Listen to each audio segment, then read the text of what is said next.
So hello, everyone. Nice to see you arriving. Let's go ahead and get started together. Okay, so settling in for meditation, sensing into the body, arriving at your spot, and closing your eyes if it's comfortable for you to do so. Maybe taking a couple of long, slow, deep breaths, really filling the lungs, and then just allowing the breath to naturally exhale, just to really connect into the feeling of the body. And then just letting the breath be natural.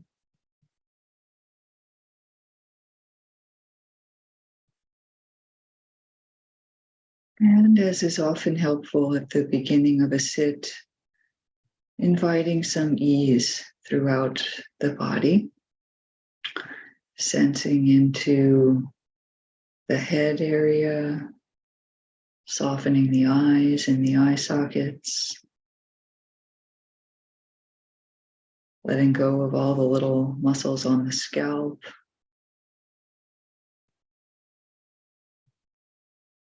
down through the jaw and the throat.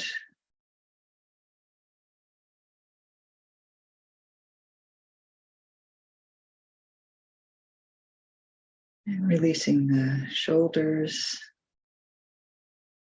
and any holding in the upper back so that the heart can naturally be forward.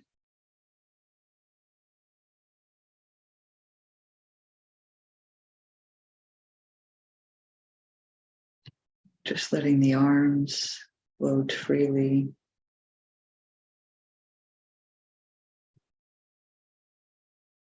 And then all down into the belly area, releasing the diaphragm, softening the area of the belly so that it can kind of round out or drop down farther into the abdomen.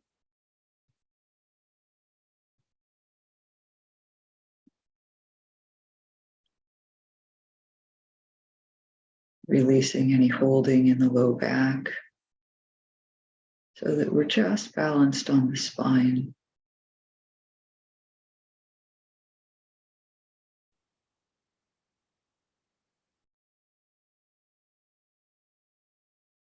And then releasing the hip joints down through the legs, the calves, the Achilles, and into the feet. Just inviting ease, inviting some connection to the body.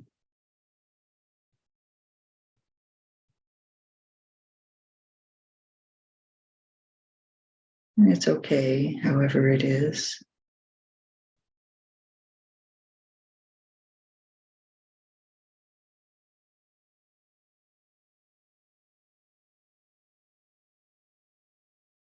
Bringing attention also to the state of the mind or the heart.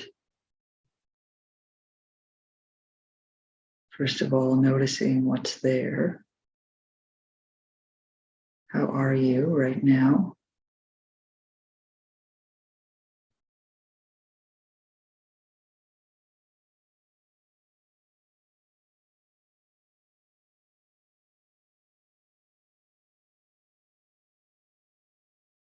And then also inviting some ease in the mind. One way to do that is to find some bit of ease somewhere and just connect with that. Kind of emphasize it in attention, even if there are other parts of the mind that are not so much at ease.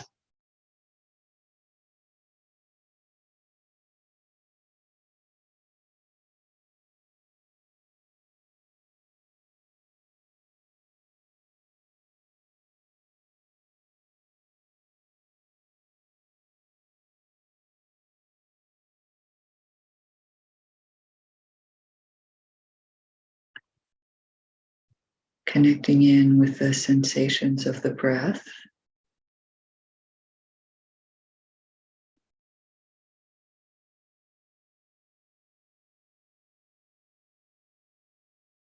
Sensing the breath, maybe like a warm bath, something gentle,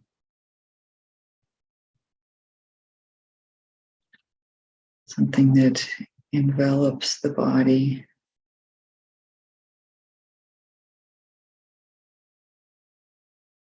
Imagining that we can steep the body in the breath.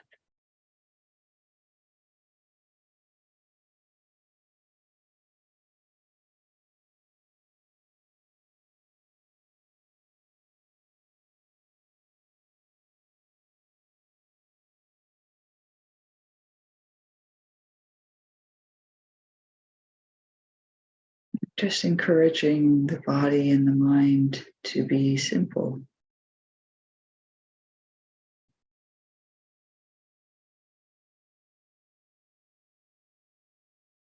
If there are complicated or agitated parts, we can put them more on the back burner and keep the simplicity of awareness and breath and body on the front burner.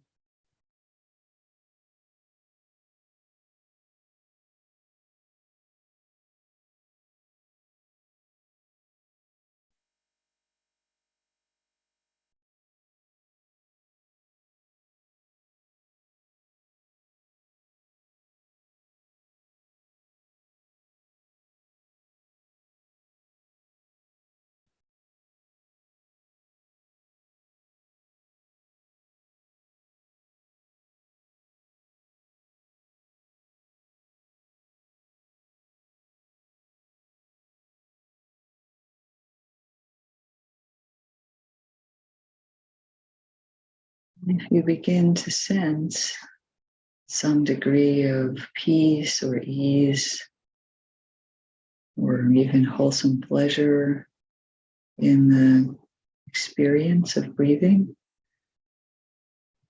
it's fine to favor that in attention, to emphasize that.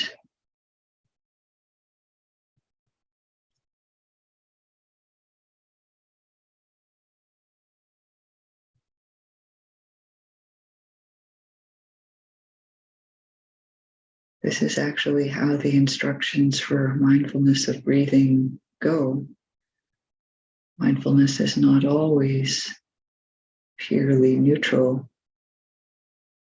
So go ahead and favor any sense of ease or peace, feeling the simple rhythmic rocking of the breath.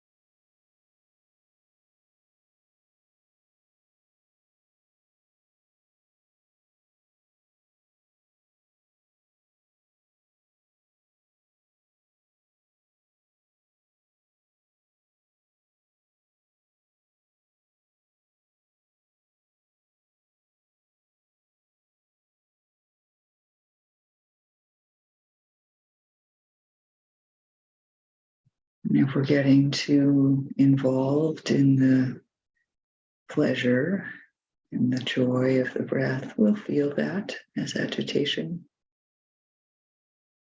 Or if we're resisting this idea of enjoying the simple experience of the breath, we'll feel that as agitation also.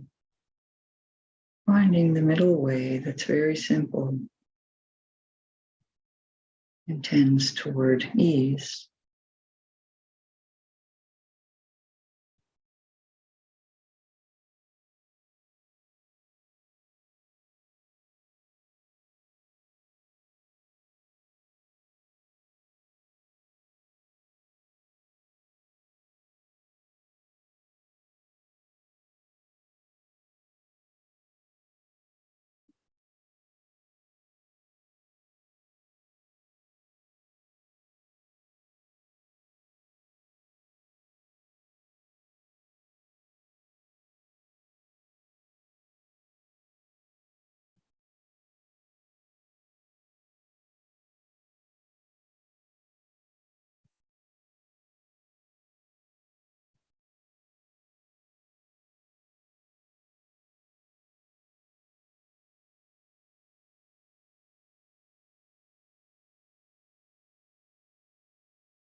And now I will offer a shift.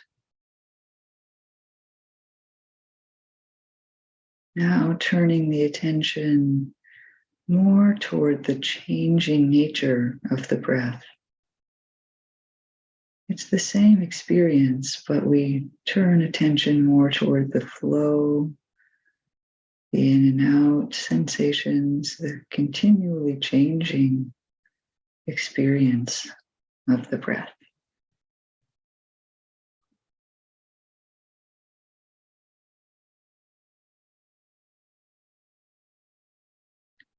We see that it's never the same from moment to moment.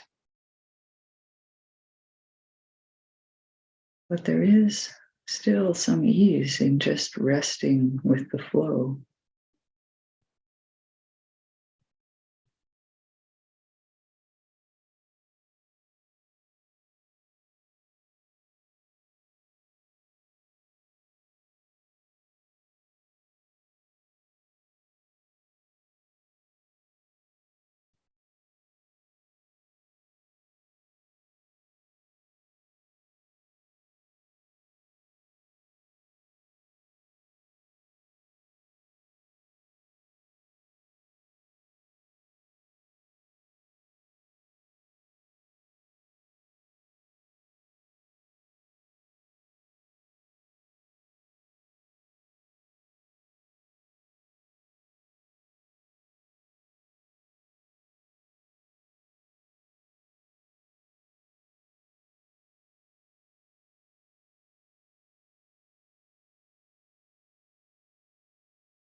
We can gently open just a bit the investigation aspect of the mind,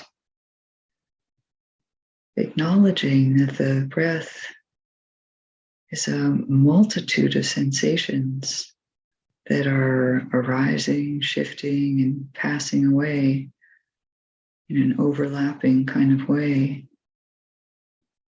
Really allowing the deep acknowledgement of that in the body and the mind.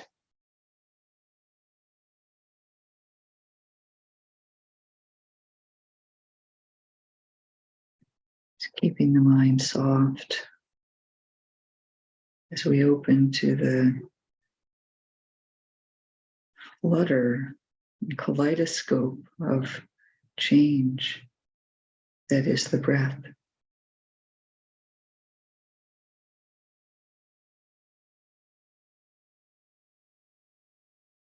And we'll rest in silence with that for a bit.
And in the last few minutes of this meditation, we can reflect that what is experienced just in the breath is also paralleled in life, daily life, as well as in the arc of our life.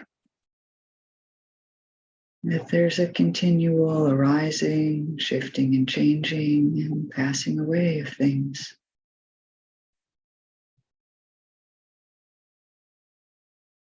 And the degree to which we can acknowledge and rest in that, we're in touch with how things actually are.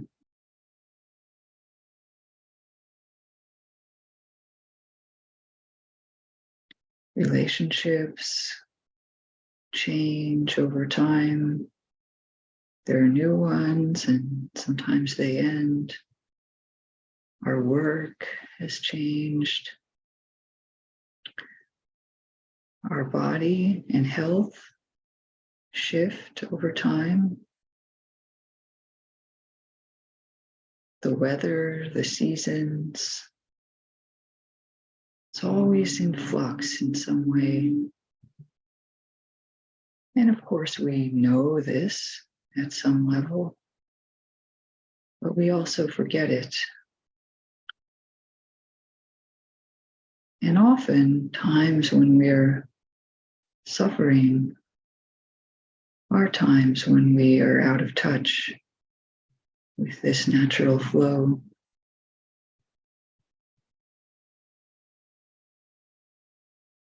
So we can reflect on the way meditation prepares us for living well in the world. It's not about knowing a lot about the breath.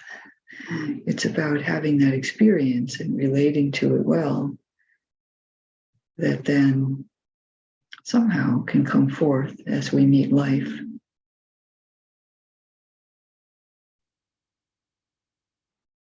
So we can hope that in our day to day and going forward, we're able to discern these patterns of how things work in order that we can relate well to people and live in a way that is inspiring and reminds people in even just a simple way that it's possible to flow along with life in a way that doesn't have too much suffering.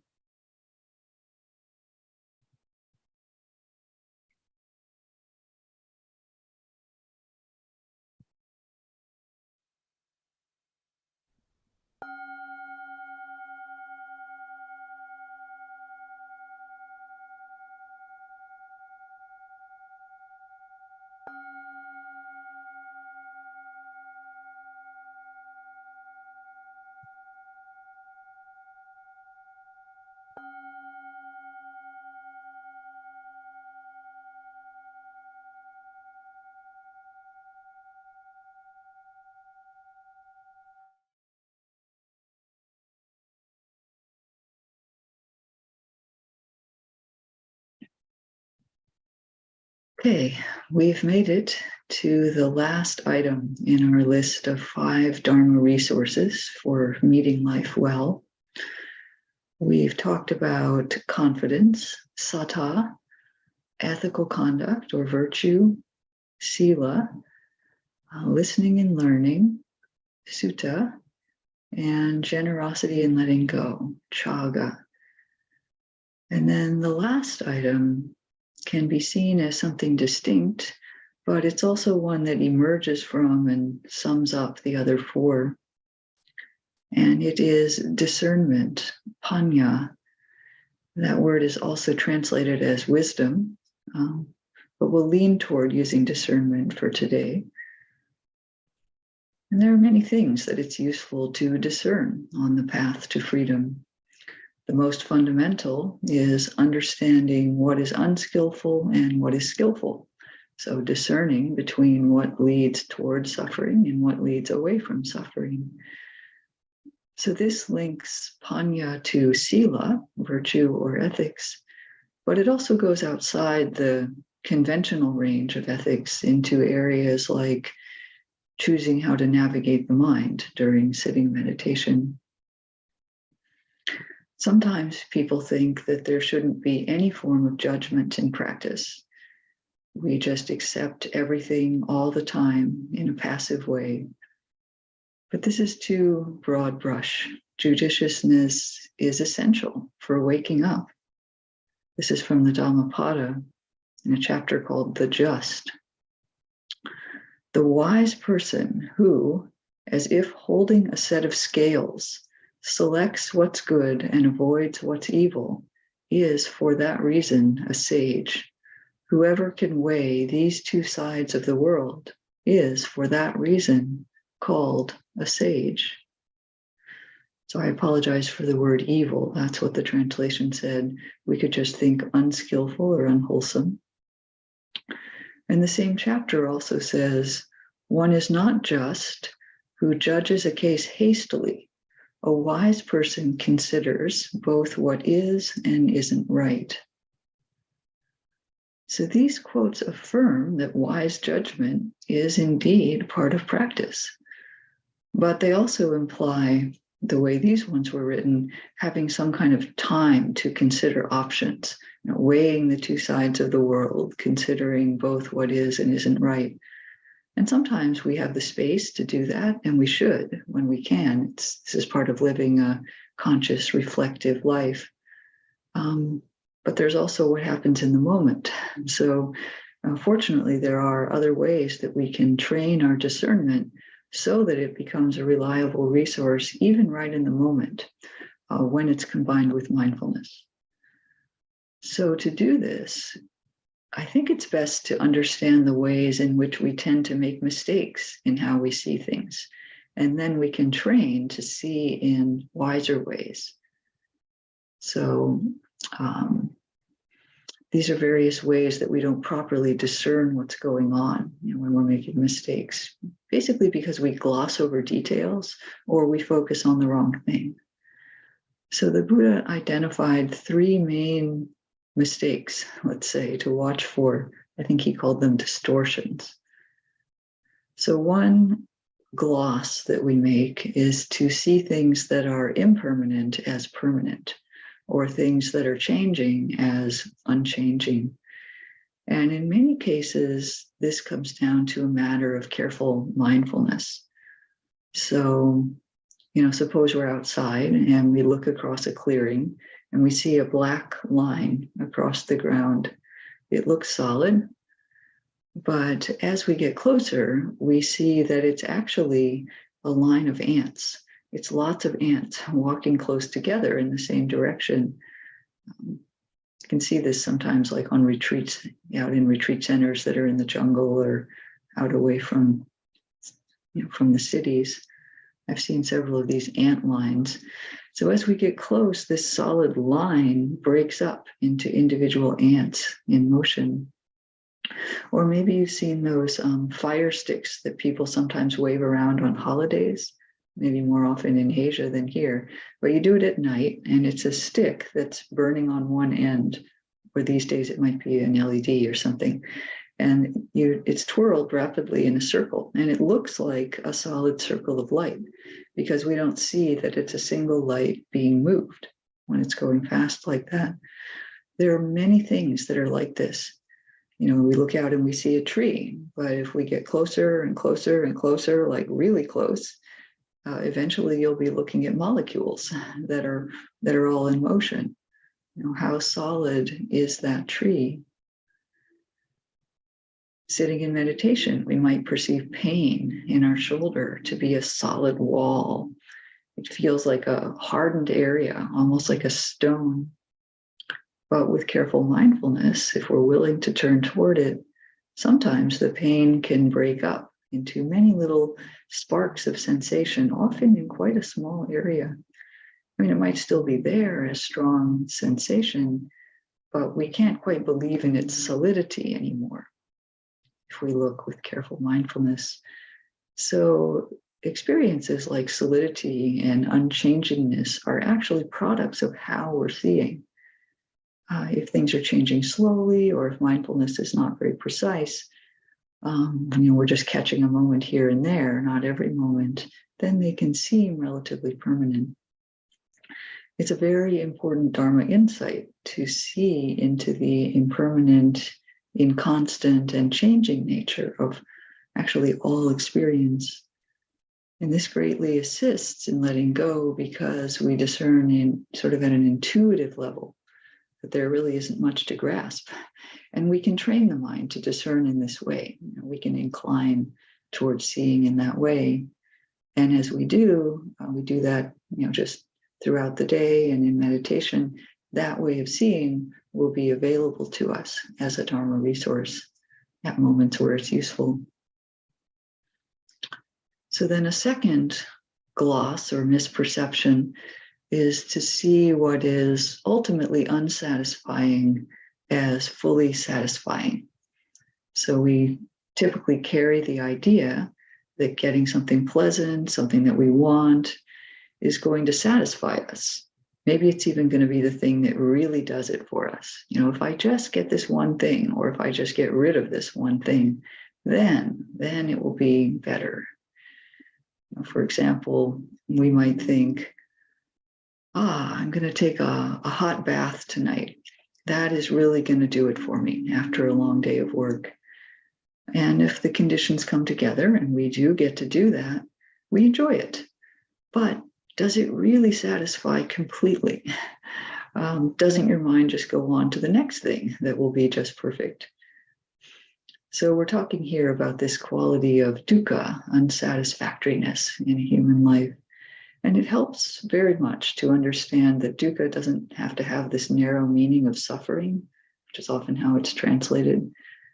Definitely a nice hot bath is not suffering, nor is it wrong to enjoy it. But a hot bath is dukkha, because it is not able to ultimately satisfy us. And if we don't know that, we're actually setting ourselves up for genuine suffering. And if we're honest, really, all those special, pleasant things that we create in our life are quite temporary, and sometimes not even as good in the moment as we think they're going to be. Yes, the hot water is nice, but sitting in a bathtub, I find to be a little hard on my back, resting on a hard enamel surface. And after 10 minutes, anyway, the water's cooling off a little bit. So there's an image given in the suttas for the hindrance of sensual desire, which is dyed water, like water that's been dyed a certain color so we don't see very clearly through it. I think it's in sort of an early version of rose-colored lenses. So it's helpful to train our mind to discern when we're looking with rose-colored lenses, and not allow ourselves to think that things are going to be more satisfying than they are. Now, definitely sometimes people resist this idea of training the mind to understand that a given experience cannot be ultimately satisfying, but I see it as actually very supportive. In fact, the very fact that we have a distorted perception that some experience is going to make us fully happy, it actually diminishes the enjoyment of it, because it places kind of pressure on it in a sense. And when we actually understand that no experience can inherently make us happy, it actually makes it much easier to enjoy things fully, and then to let them go as they're passing. So, it's really just a protection for the mind. Don't worry, life is still has many good things, but we're just not distorted about them. Okay, and then the third main gloss, let's say, or non-discerning way of seeing things is to mistake what is not self for an abiding self. And in this case, I haven't found very much value in really thinking about this cognitively. It's really much better just to do as a practice. A great practice that can be done in daily life as well as on the cushion is found in the instructions that the Buddha gave to Bahiya. And I think some of you are likely familiar with them. He said, in the seen, let there just be the seen. In the heard, just the heard. In the sensed, just the sensed. And in the cognized, just the cognized. So we practice seeing experience in kind of an unadorned way, a simple way. For example, the sound of a bell. Just ring a bell. I guess I could do that. Have one.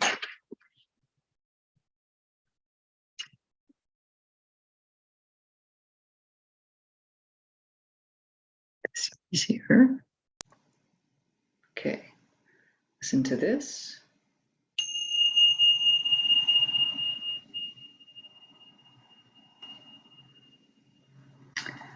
So it's a simple experience of sound just arising and passing.